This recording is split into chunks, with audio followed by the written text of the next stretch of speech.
Hey everyone, Jason Sherman here. In today's episode of Zero to CEO, I speak with Harvard serial founder Shirish Nimgaonkar. Welcome to the show. Great to be here. Thanks so much for having me, Jason. No problem. Today's episode, we're covering how to revolutionize your IT with autonomous AI systems. I mean, AI is just like all over the news the last couple of years. I mean, I'm running an AI startup, so everyone is kind of involved with AI. So let's just kind of rip the Band-Aid off and say, what makes your platform different from other AI tools out there? Well, Jason, it's an exciting time. There is a lot of change in the market. I would say in many ways, there's a lot of hype, but there's also a lot of noise. And at a very fundamental level, what we really need to understand is AI is only a process or a paradigm that can help us to actually understand the customer's problems better and come up with efficient and tangible solutions that can deliver real value for the end customers. So essentially, what we really do is have a much more sophisticated way of understanding what the customer's problems are. We focus specifically on the endpoint management space or the device management space, essentially. So in very simple terms, let's say you might have a cell phone, laptop, tablet, or in many cases, there could be a variety of devices in different manufacturing environments or retail environments. So the biggest problem is a lot of the existing solutions focus on attempting to understand the symptoms of the problems. That is very different from really understanding what the actual problem is or having a diagnosis of the real problem. We go much deeper in terms of really gathering different kinds of data, having a good analysis of the data, which actually makes this proprietary data because it's just not publicly available data. We also use a lot of synthetic data. We get a lot of data from our customers. And then all that leads to us having sort of a proprietary ream of data that feeds into our sophisticated AI models. And those models crunch the data. And essentially what we are doing is creating a proprietary and differentiated knowledge base that helps us to understand the issues, diagnose the issues, and then solve the issues in an automated way in real time. And then we don't stop there. We go even further in terms of being able to predict. I mean, the thing is, there's a lot to unpack there. Right. It's a lot that you're doing, and we have to kind of dive into each piece of this, actually. So the first step is data, right? I mean, if you're a data-driven startup, I'm a data-driven startup. I just ran some insights and reports from our data to let us know what our customers are telling us as well. So we have like percentages of this and percentages of that. So we know what's working. It sounds like companies, they may not be doing that. Why do you think current enterprise systems might be failing so often? Is that one of the reasons? So, well, there are a couple of reasons. Firstly, in order for you to really understand what the problem is, you need the right kind of data. And you need to make sure that you have clean data, you have different varieties of data, different forms of data, and then you need to take that and then convert it into formats that you can really understand really well. Right, but when you say data a lot, right, and that can mean a lot of things. Are we talking about performance data, optimization metrics, server usage? Are we talking about customer usage? Like, what kind of data are we really talking about? We focus on the endpoints or the different kinds of computing devices. In our world, what data really means is are different metrics from a device. Let's give an example for the audience, because like examples and stories is really kind of my jam. So let's say a company has like 1 million customers, and those 1 million customers are using a platform. Let's say something like Instagram, and they're using iPhones, they're using Androids, and with Androids you have 1 million different kinds of Androids. With iPhones you have different kinds of iPhones, and then maybe they're using the web version on laptop or Mac. What are we talking about in that case? So in very simple terms, if you have an application like an Instagram, or you might have Outlook, or you might have Adobe Acrobat, right? Okay. So let's say your Outlook is not starting, right? So there could be 25 different reasons as to why your Outlook is not starting, or your Adobe Acrobat is crashing. There could be 30 different reasons as to why it is not. Got it. So it's almost like a troubleshooting mechanism. That's correct, right? That's correct. So essentially what we try to do is really go deeper and try to understand what could be the causes of those issues, and not Mm, just symptomatic causes like it's not starting, but what are the 25 different reasons as to right. why our is not starting. Makes a lot of sense. I like that. That's really detailed, and I don't think I've really heard of something like that. Maybe they do exist. Maybe you can explain what other companies out there are doing something similar, but not as good as you. But in your notes, I noticed it says your system heals itself without needing That's human correct. help. Uh, Walk me through that. Exactly. So, and I'll give you a very simple example. Let's say you go to a doctor. A doctor does a blood test on you, right? And the blood test actually monitors 25 different parameters. And then the doctor looks at what are the abnormal parameters. Let's Mm, say your blood sugar or your glucose level or your blood pressure is outside of the right. normal range. The You have doctor to takes fix that it. and says, okay, parameters A, C, and E are outside of the normal range, and hence this is the diagnosis. And then the doctor prescribes a treatment and hopes that with that treatment, the abnormal parameters go back within the normal range. Right. So you're essentially doing the detection, diagnosis, remediation, and then the next step is, can the doctor prescribe something that can prevent this from happening in the future? That is the prevention.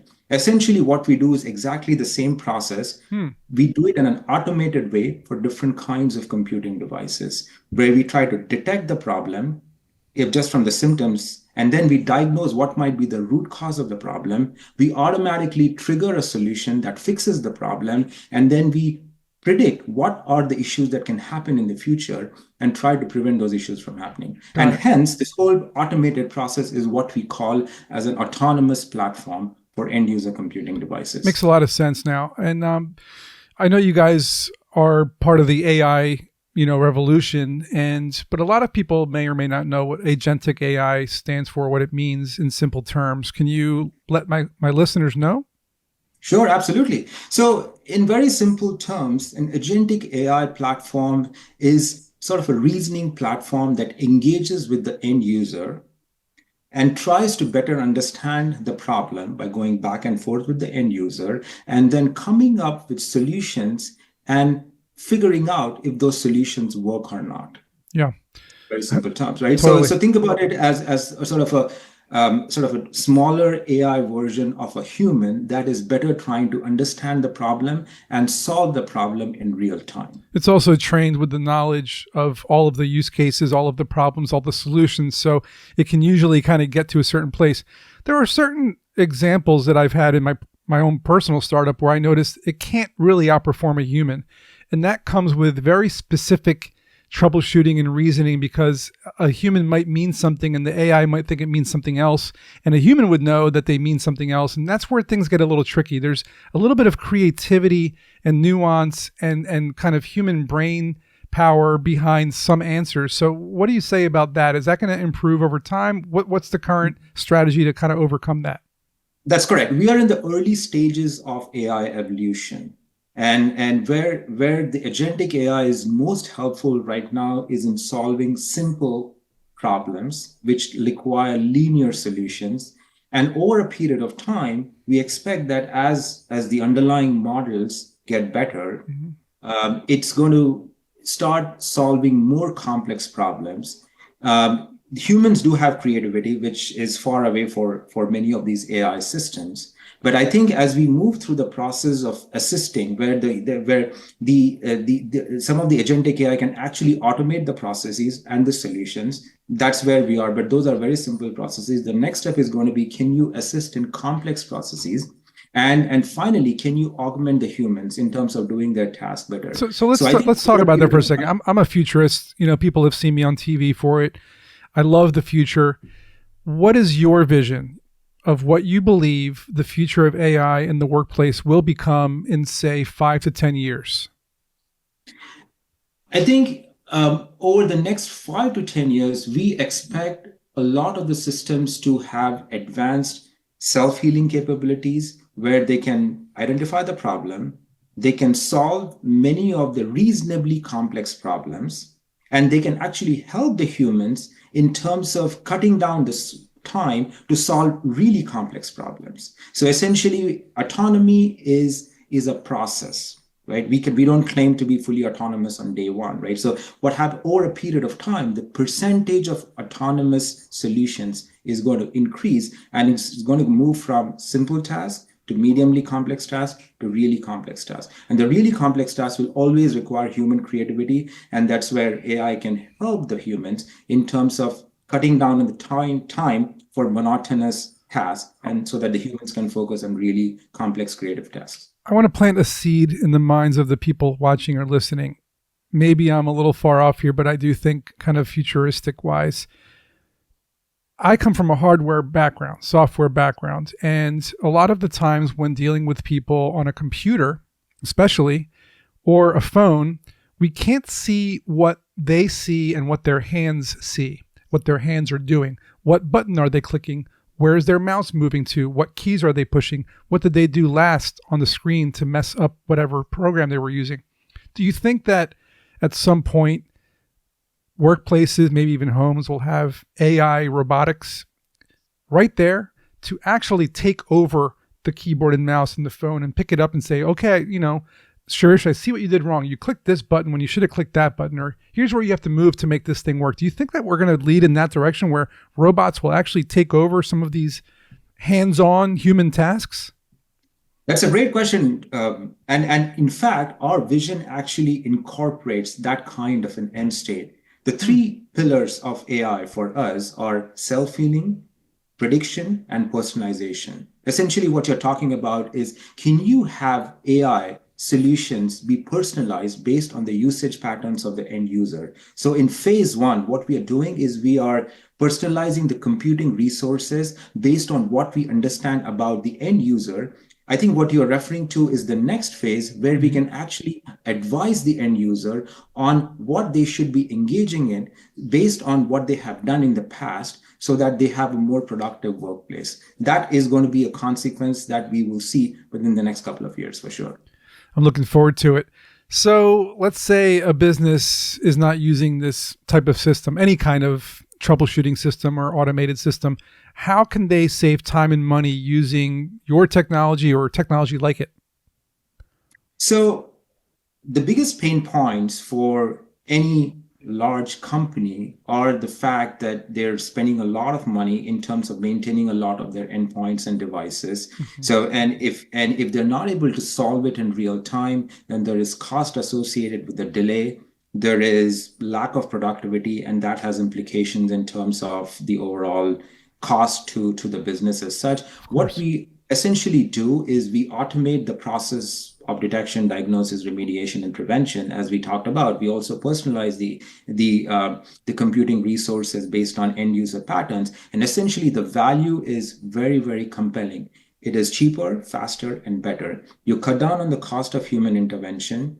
You increase the productivity of the end users, and you provide a much better experience. So the ROI we have seen from these kind of solutions is enormous, somewhere in the range of 15x to 45x, as compared to some of the existing solutions out there, which typically tend to have an ROI of maybe up to 3x, and so on and so forth. Very interesting. And before we wrap up, I'd love to hear a real world example of how eBlissAI actually helped a business. And I want if you have a real world example to share so we can hear how it actually transformed the company. Sure. We are helping a lot of companies in many different sectors. We are helping automotive companies. We are helping retail companies.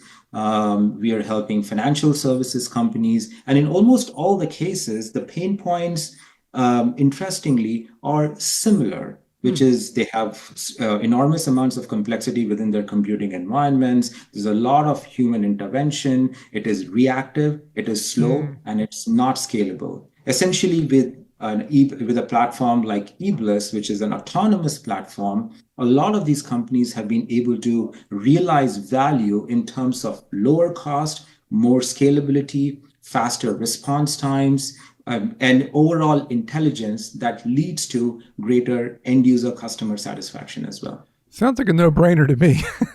And you are a Harvard entrepreneur in residence, so people should pay attention here. If they want to learn more about your company, or they want to maybe use your company, how would they do that? What's the best way to do it? You can visit our website. It's eBlissAI.com, and you can write to us. You can check us out on LinkedIn, and we have a couple of videos on YouTube as well. So there are different ways in which you can learn more about the company, and please feel free to reach out to us if you have any questions. Awesome. Thanks, Shirish. That was fantastic. Hope you guys learned something. If you need it, eBlissAI.com. Check it out. Automate the future. And we'll see you guys in the next episode.